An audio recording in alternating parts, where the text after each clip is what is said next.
En Ucrania ha iniciado un proceso irreversible, cuyo final es la inevitable e inequívoca derrota de Ucrania frente a la Federación de Rusia. Una derrota cuyas semillas se plantaron en 2022 y que ahora en 2025 resulta imposible de entender sin un recuento del conflicto, de los momentos clave que nos han llevado a este punto culminante en 2025 y en el que los Estados Unidos y la Federación de Rusia se han sentado a la mesa a negociar, a establecer un nuevo orden geopolítico global y dando a entender quiénes son los que realmente mandan en la geopolítica del siglo XXI.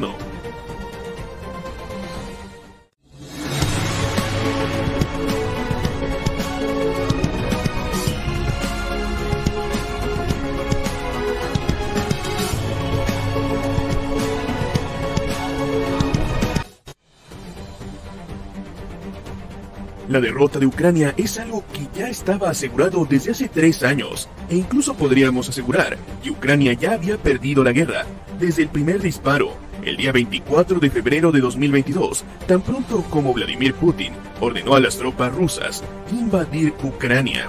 Recibieron la orden de cruzar la frontera y rápidamente el ejército ucraniano comenzó a colapsar. Ya la primera semana de marzo de 2022, el sentimiento era de derrota y en Turquía se negociaba el fin de la guerra. En aquel lejano marzo de 2022, la Federación de Rusia, en el borrador de acuerdo de paz, pedía muy pocas cosas a Ucrania. Únicamente pedía la independencia de Donetsk y Lugansk, que en aquel momento eran repúblicas independientes, y también pedía a Ucrania que reconociera la anexión legal a la Federación de Rusia de la península de Crimea. Ucrania tenía que reconocer la neutralidad permanente y renunciar a unirse a la OTAN a perpetuidad. El proceso de paz, con estas condiciones tan sencillas, estuvo a punto de llevar a la firma de un acuerdo definitivo, y se habían evitado 3 años de guerra. Sin embargo, y de forma sorpresiva, el primer ministro británico Boris Johnson llevó un mensaje a Kiev: resistan, porque la OTAN los va a apoyar en la guerra.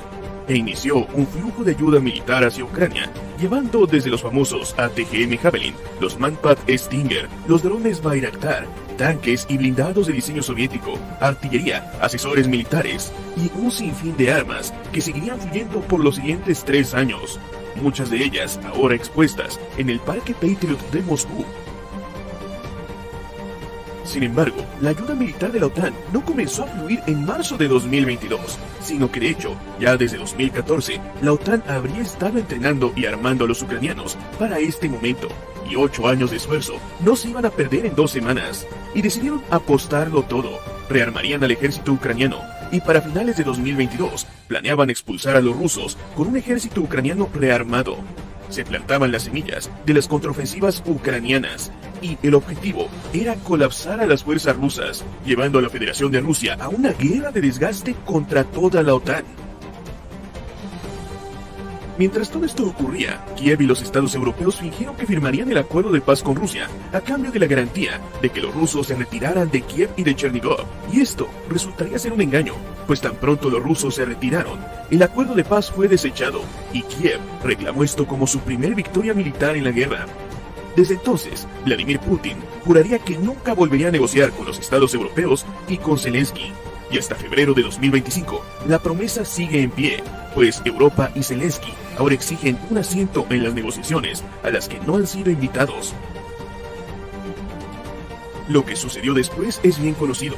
La OTAN inyectó sus arsenales en Ucrania, lanzando masivas ofensivas en Gerson y en Kharkov, que convirtieron la guerra de maniobra en una guerra de desgaste.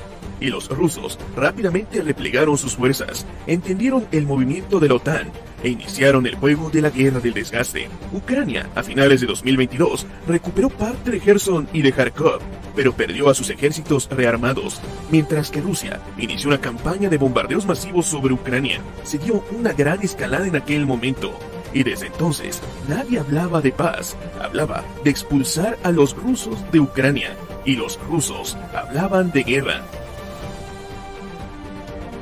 Con ninguno de los bandos dispuestos a ceder, el 2023 fue el primer año del verdadero desgaste, con batallas decisivas como las de Soledar y Bakhmut, la hazaña del grupo Wagner y las ciudades del Donbass que eran liberadas una tras otra.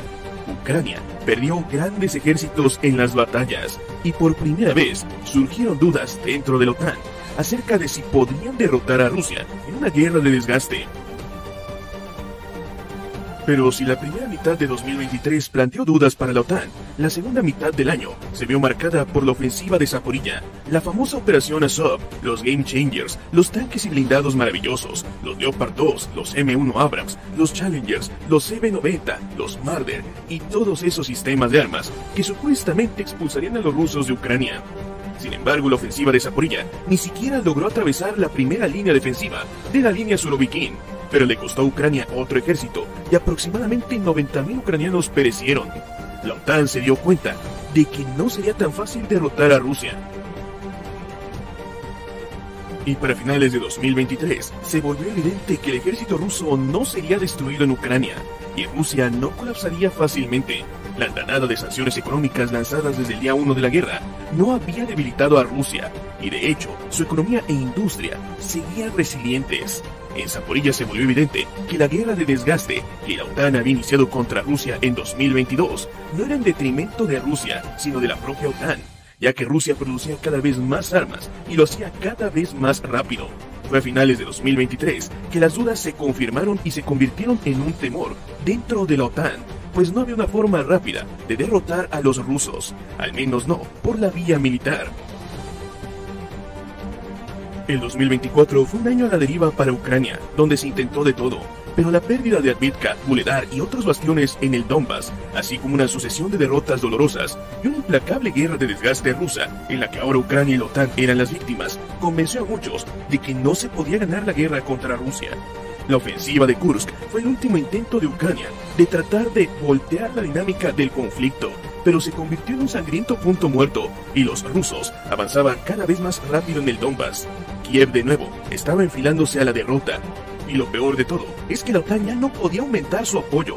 Lo había dado todo el año pasado y con los arsenales vacíos, Ucrania tenía que conformarse con la producción de mes con mes de las industrias armamentísticas de Occidente. El último movimiento desesperado de la OTAN fue la escalada. Se enviaron armas de largo alcance a Kiev y los Attack-MS y los Storm Shadow cayeron en suelo ruso. La respuesta de Rusia fue decidida e inequívoca y el Oresnik puso fin a las ambiciones de escalada, pues la única escalada que seguía era la nuclear. Quedó patente que Ucrania no podía ganar la guerra de desgaste, tampoco podía ganar la guerra de movimiento, y el intento de escalada salió desastrosamente mal. Ucrania se enfilaba a la derrota.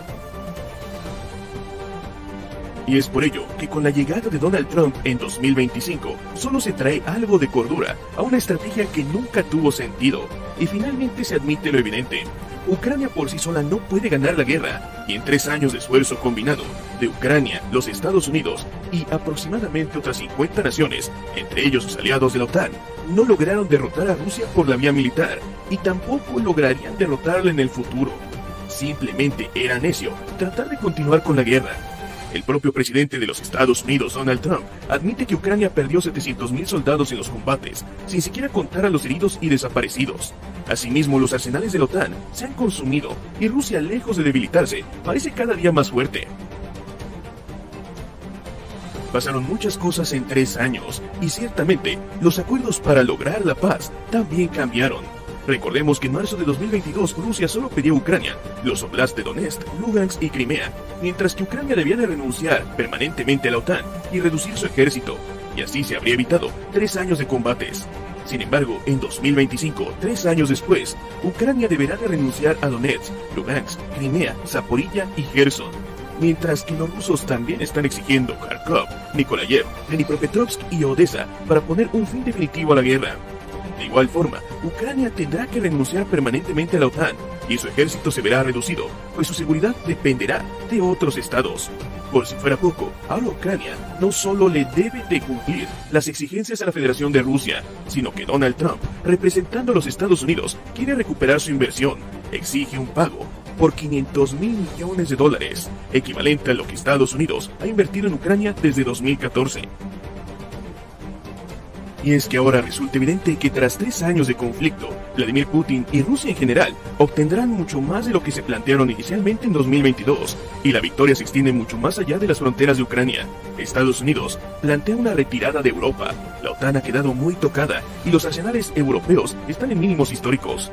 Por si fuera poco, la industria militar rusa y su ejército se han fortalecido enormemente.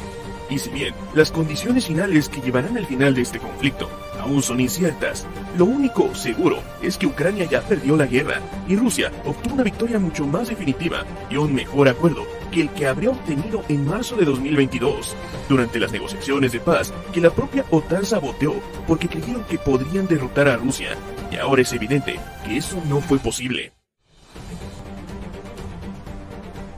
Pero ahora ha llegado el momento de que compartas tu opinión en la sección de comentarios.